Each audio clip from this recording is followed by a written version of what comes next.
So, ihr beiden, ab unter die Decke. Bin hier. Wo Platz ich auch? So, jetzt aber schnell die Augen zumachen und schlaft schön. Ja. Gute Nacht.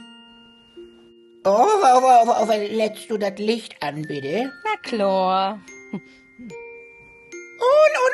Und du kickst nur was kein Monsters in Schab sind. Meine Lieben, ihr seid die Monster. Was auch immer da im Schrank ist, hat mehr Angst vor euch als ihr vor ihm. Jo, das stimmt. Und,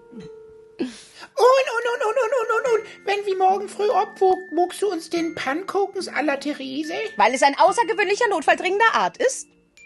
Was soll's? Ja, mach ich. Und die olle Ghost kriegt nix auf. Gute Nacht. Oh, Therese. Was ist denn jetzt? Wo oft noch slopen mit dat Weihnachten is? Noch einmal und jetzt ist Ruhe. Was meinst du, wo lang können wir so noch Hut holen? Och, ein Stündlein bestimmt noch. Therese.